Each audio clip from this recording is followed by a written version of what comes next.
Welcome to day 8. Today is Genesis 21 through 23, Psalm 107, and Mark 8. Let's get into it. Genesis 21, the birth of Isaac. The Lord visited Sarah as he had said, and the Lord did to Sarah as he had promised. And Sarah conceived and bore Abraham a son in his old age, at the time of which God had spoken to him. Abraham called the name of his son who was born to him, whom Sarah bore him, Isaac. And Abraham circumcised his son Isaac when he was 8 days old, as God had commanded him. Abraham was 100 years old when his son Isaac was born to him. And Sarah said, God has made laughter for me. Everyone who hears will laugh over me. And she said, who would have said to Abraham that Sarah would nurse children? Yet I have borne him a son in his old age. And the child grew and was weaned. And Abraham made a great feast on the day that Isaac was weaned. But Sarah saw the son of Hagar the Egyptian, whom she had borne to Abraham, laughing. So she said to Abraham, cast out this slave woman with her son, for the son of this slave woman shall not be heir with my son Isaac. And the thing was very displeasing to Abraham on account of his son. But God said to Abraham, be not displeased because of the boy and because of your slave woman. Whatever Sarah says to you, do as she tells you, for through Isaac your offspring shall be named. And I will make a nation of the son of the slave woman also, because he is your offspring. So Abraham rose early in the morning and took bread and a skin of water and gave it to Hagar, putting it on her shoulder, along with the child, and sent her away. And she departed and wandered in the wilderness of Beersheba. When the water in the skin was gone, she put the child under one of the bushes. Then she went and sat opposite him a good way off, about the distance of a bow shot, for she said, let me not look on the death of the child. And as she sat opposite him, she lifted up her voice and wept. And God heard the voice of the boy, and the angel of God called to Hagar from the heavens, and said to her, what troubles you, Hagar? Fear not, for God has heard the voice of the boy where he is. Up, lift the boy, and hold him fast with your hand, for I will make him into a great nation. Then God opened her eyes, and she saw a well of water. And she went and filled the skin with water, and gave the boy a drink. And God was with the boy, and he grew up. He lived in the wilderness, and became an expert with the bow. He lived in the wilderness of Paran, and his mother took a wife for him from the land of Egypt. At that time, Abimelech and Phicol, the commander of his army, said to Abraham, God is with you in all that you do. Now therefore swear to me here by God that you will not deal falsely with me, or with my descendants, or my posterity, but as I have dealt kindly with you, so you will deal with me and with the land where you have sojourned. And Abraham said, I will swear. When Abraham reproved Abimelech about a well of water that Abimelech's servants had seized, Abimelech said, I do not know who has done this thing. You did not tell me, and I have not heard of it until today. So Abraham took sheep and oxen and gave them to Abimelech, and the two men made a covenant. Abraham set 7 ewe lambs of the flock apart, and Abimelech said to Abraham, what is the meaning of these 7 ewe lambs that you have set apart? He said, these 7 ewe lambs you will take from my hand, that this may be a witness for me that I have dug this well. Well, therefore that place was called Beersheba, because both of them swore an oath there. So they made a covenant at Beersheba. Then Abimelech and Phicol, the commander of his army, rose up and returned to the land of the Philistines. Abraham planted a tamarisk tree in Beersheba, and called there on the name of the Lord, the everlasting God. And Abraham sojourned many days in the land of the Philistines. Genesis 22. After these things, God tested Abraham and said to him, Abraham, and he said, here I am. He said, take your son, your only son Isaac, whom you love, and go to the land of Moriah, and offer him there as a burnt offering on one of the mountains of which I shall tell you. So Abraham rose early in the morning, saddled his donkey, and took 2 of his young men with him, and his son Isaac. And he cut the wood for the burnt offering and arose, and went to the place of which God had told him. On the 3rd day, Abraham lifted up his eyes and saw the place from afar. Then Abraham said to his young men, stay here with the donkey, and I and the boy will go over there and worship and come again to you. And Abraham took the wood of the burnt offering and laid it on Isaac his son. And he took in his hand the fire and the knife. So they went both of them together. And Isaac said to his father Abraham, my father. And he said, here I am, my son. He said, behold the fire and the wood, but where is the lamb for a burnt offering? Abraham said, God will provide for himself the lamb for a burnt offering, my son. So they went both of them together. When they came to the place of which God had told him, Abraham built the altar there and laid the wood in order and bound Isaac his son and laid him on the altar on top of the wood. Then Abraham reached out his hand and took the knife to slaughter his son. But the angel of the Lord called on him from heaven and said, Abraham, Abraham. And he said, Here I am. He said, Do not lay your hand on the boy or do anything to him, for now I know that you fear God, seeing you have not withheld your son, your only son, from me. And Abraham lifted up his eyes and looked, and behold, behind him was a ram caught in the thicket by its thorns. And Abraham went and took the ram and offered it up as a burnt offering instead of his son. So Abraham called the name of that place, The Lord will provide, as it is said to this day, On the mount of the Lord it shall be provided. And the angel of the Lord called to Abraham a second time from heaven and said, By myself I have sworn, declares the Lord, because you have done this and have not withheld your son, your only son. I will surely bless you, and I will surely multiply your offspring as the stars of heaven and as the sand that is on the seashore. And your offspring shall possess the gate of his enemies, and in your offspring shall all the nations of the earth be blessed, because you have obeyed my voice. So Abraham returned to his young men, and they arose and went together to Beersheba. And Abraham lived at Beersheba. Now after these things it was told to Abraham, Behold, Milcah also has borne children to your brother Nahor, Uz his firstborn, Buz his brother, Kemuel the father of Aram, Kesed, Hazo, Pildash, Jidlaph, and Bethuel. Bethuel fathered Rebekah. These 8 Milcah bore to Nahor, Abraham's brother. Moreover, his concubine, whose name was Reumah, bore Teba, Gehem, Tehash, and Makkah. Genesis 23. Sarah lived 127 years. These were the years of the life of Sarah. And Sarah died at Kiriath Arba, that is Hebron, in the land of Canaan. And Abraham went in to mourn for Sarah and weep for her.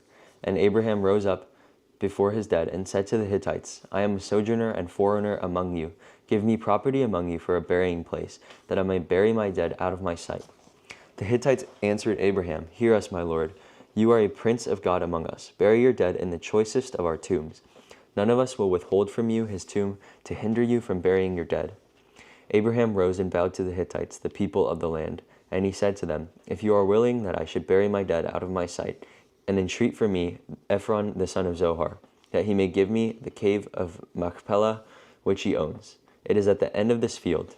For the full price let him give it to me in your presence as property for my burying place. Now Ephron was sitting among the Hittites, and Ephron the Hittite answered Abraham in the hearing of the Hittites, of all who went in at the gate of his city, No, my lord, hear me. I give you the field, and I give you the cave that is in it. In the sight of the sons of my people I give it to you. Bury your dead. Then Abraham bowed down before the people of the land, and he said to Ephron in the hearing of the people of the land, But if you will hear me, I will give the price of the field. Accept it from me, that I may bury my dead there. Ephron answered Abraham, My lord, listen to me. A piece of land worth 400 shekels of silver. What is that between you and me? Bury your dead. Abraham listened to Ephron, and Abraham weighed out for Ephron the silver that he had named in the hearing of the Hittites, 400 shekels of silver, according to the weights current among the merchants. So the field of Ephron in Machpelah, which was to the east of Mamre, the field with the cave that was in it, and all the trees that were in the field throughout its whole area, was made over to Abraham as a possession in the presence of the Hittites, before all who went in at the gate of his city. After this, Abraham buried Sarah his wife in the cave of the field of Machpelah, east of Mamre, that is Hebron, in the land of Canaan. The field and that cave that is in it were made over to Abraham as property for a burying place by the Hittites.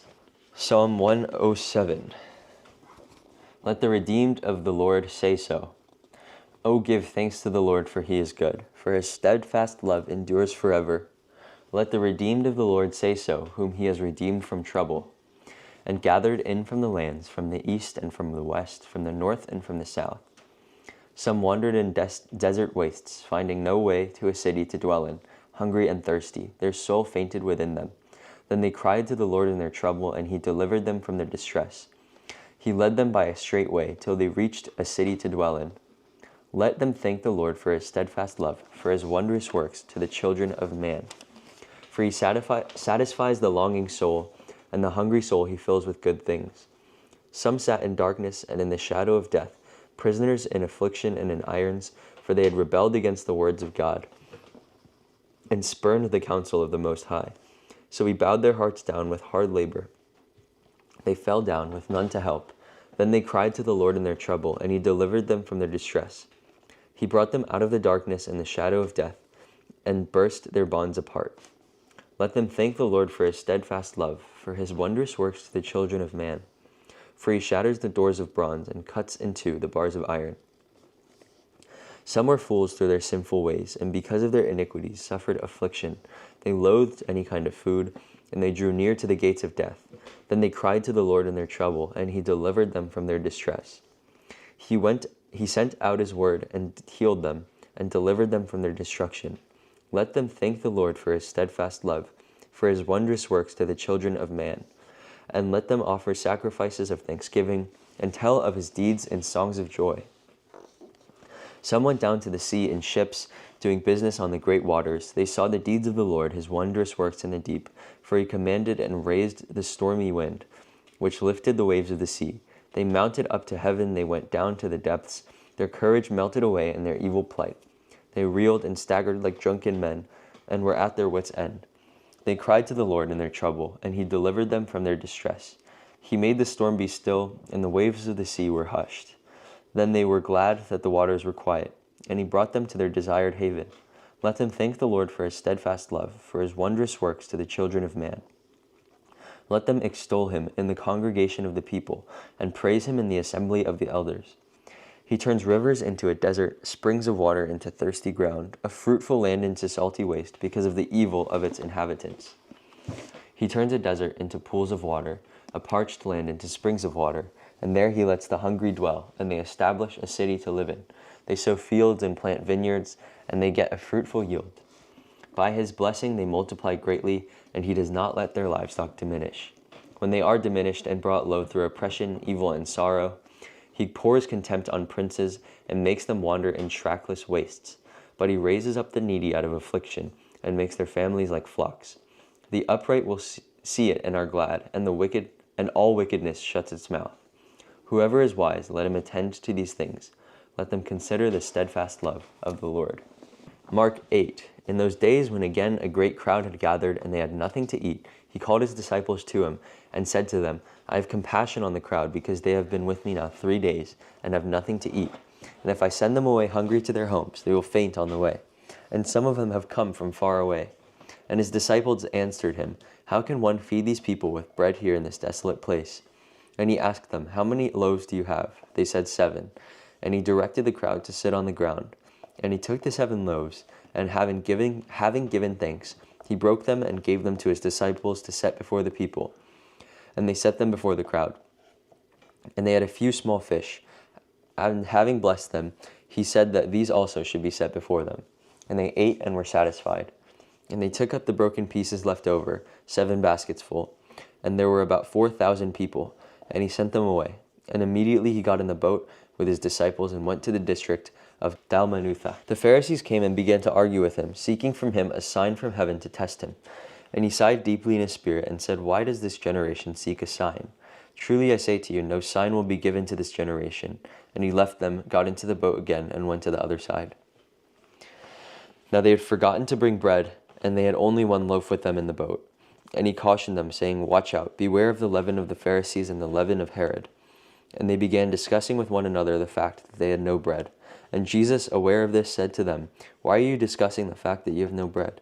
Do you not perceive or understand? Are your hearts hardened? Having eyes do you not see, and having ears do you not hear? And do you not remember, when I broke the 5 loaves for the 5,000, how many baskets full of broken pieces did you take up? They said to him, 12. And the 7 for the 4,000, how many baskets of full broken pieces did you take up? And they said to him, 7. And he said to them, Do you not yet understand? And they came to Bethsaida, and some people brought to him a blind man and begged him to touch him. And he took the blind man by the hand and led him out of the village. And when he had spit on his eyes and laid hands on him, he asked him, Do you see anything? And he looked up and said, I see people, but they look like trees walking. Then Jesus laid his hands on his eyes again, and he opened his eyes, and his sight was restored, and he saw everything clearly. And he sent him to his home, saying, Do not even enter the village. And Jesus went on with his disciples to the villages of Caesarea Philippi, and on the way he asked his disciples, "Who do people say that I am?" And they told him, "John the Baptist, and other people say Elijah, and others one of the prophets." And he asked them, "But who do you say that I am?" Peter answered him, "You are the Christ." And he strictly charged them to tell no one about him. And he began to teach them that the Son of Man must suffer many things and be rejected by the elders and the chief priests and the scribes and be killed, and after 3 days rise again. After he had said this plainly, and Peter took him aside and began to rebuke him. But turning and seeing his disciples, he rebuked Peter and said, "Get behind me, Satan, for you are not setting your mind on the things of God, but on the things of man." And calling the crowd to him with his disciples, he said to them, "If anyone would come after me, let him deny himself and take up his cross and follow me. For whoever would save his life will lose it, but whoever loses his life for my sake and the gospel's will save it. For what does it profit a man to gain the whole world and forfeit his soul? For what can a man give in return for his soul? For whoever is ashamed of me and of my words in this adulterous and sinful generation, of him will the Son of Man also be ashamed when he comes in the glory of his Father with the holy angels." There was a lot in today's reading, but one thing that particularly actually caught my attention was Jesus telling the Pharisees that he would not give them a sign when they asked for a sign to prove that he was the Christ. And the reason this catches my eye is something I'm guilty of is I often used to ask God to show me that he existed. Like, God, if you're there, like, do this for me. Like how he wet the towel for Gideon and then made it dry. I would ask him to do the same thing for me. But looking at this verse from Mark, when the Pharisees are literally doing the same thing as me, or I'm doing the same thing as the Pharisees, it seems so foolish that they're looking at Jesus and they're saying, "Give us a sign that you're the Christ," even though he's fulfilling all of these prophecies and it's known that he is the Son of Man. It's the hardness of their hearts that's not allowing them to see that he's the Christ. And even now, we have more evidence that Jesus is the Christ, because now we have retrospective that of all the things he's done, and we have accounts from outside the Bible that Jesus was a man who walked on earth, and we have we have evidence that manuscripts of the Bible are dated closer to the original manuscript of the Bible than any other work that we study in school. And this Bible boldly proclaims that Christ is the Messiah. And so I'm sitting in my bed like, "Oh God, if you're real, please like make a lightning strike in 3 seconds." And it's like, come on, man. Of course he's real. Look around. Everything that happens is because of God. And realizing this was like a light bulb moment for me, because it's like God does not need to prove himself to me. He just is. And I have the privilege of stumbling upon him and seeing his grace and his glory. And so do not be like the Pharisees in this verse, okay? Like, you do not need to make God prove himself to you. Of course, something I talked about with my dad, my family in a quiet time last night, was that God has promises to us. And he has promises that he will listen to our prayers and that he would have a relationship with us. And we were saying, when you go before him boldly, proclaiming that nothing that I have done allows me to come to you, but the grace that you have given me and the promises that you have laid out in the Bible, because you do not lie, allow me to come before you boldly and proclaim that you will answer my prayers. But that doesn't mean we get to test God like Satan did, right? Because he's God and we're just us. And when you read the Bible, you don't even need to test him like that. You don't need him to prove that he exists. He proves that he exists through all of creation. And so, I don't know. I was reading, and I don't know if you could see a little smile came on my face, because I was like, wow, this is good stuff. I did want to talk about Isaac really quick, because obviously this is a really important story in the Bible. So this is there's kind of two parts to it. I'm sure there's a lot more, but I'm going to talk about two parts. So first of all is the continual theme, if you've been watching or reading along, of Abraham's confidence and faithfulness in God. So when God tells Abraham to take his son and go up to the mountain, and they're on the way, and he sees the place for the sacrifice in the distance, he says to his servants, stay here. I'm going to go with my son and worship, and we will be back shortly. I don't know if he says shortly. He says we'll be back. He says, oh, they'll come back soon. And we know that God creates the nation of Israel through Isaac. And it's Abraham's faithfulness that shows even before when they're walking up the mountain that allowed this nation to come about. This passage is also obviously an allusion and a foreshadowing of Christ's death on the cross. So it's further reinforcing, like literally from the back of the Bible almost to the very front of it, the story of Jesus is what the Bible is all about. And Jesus knew that God would be faithful. Just like, well, I mean, it's not exactly, but Jesus did trust in God, because even though the Trinity is one and they are God, they are three persons and they interact with each other in the same way that, well, not in the same way, but like I interact with another person. And so Jesus trusted his Father. Jesus trusted God. And we have to have that trust in God. And that's really what faith is. Faith isn't like a bold step into something that we're not completely sure about. I think that's what many people think it is. It's like faith is like, I have like kind of some evidence to know that God is real, but I guess faith is that last one step. But it really is like, God is undoubtedly real. He is all around us. Like you can see him you could see the effects of his work and his character in the world. And faith is not taking that step to believe that he exists or whatever like that. But faith is the complete trust in his will. It's like I don't know what you're going to do, and I don't know what you have laid out, even though you have the entire universe like this. But even though I don't know, I will trust you. It's not like, oh, I don't really know, but I'm going to trust you. It's, I do not know what you have in store, but I'm going to trust you. That didn't make any sense. It's not like, I don't really know if God is real. I don't know if his love is real. I don't know if he died for us, but I'm going to trust it because that's what faith is. It is, I don't know what God has in store, but that's what I'm putting my trust in, that God is God and he is good and he is omnipresent and he is omnipotent and he is omniscient, and I'm putting my faith in the attributes of God and the character of God, and that is what I'm grounded in every day. Yeah, that was kind of a long one. Yeah, sorry about that. But that was a good word. Thanks for tuning in. See you tomorrow.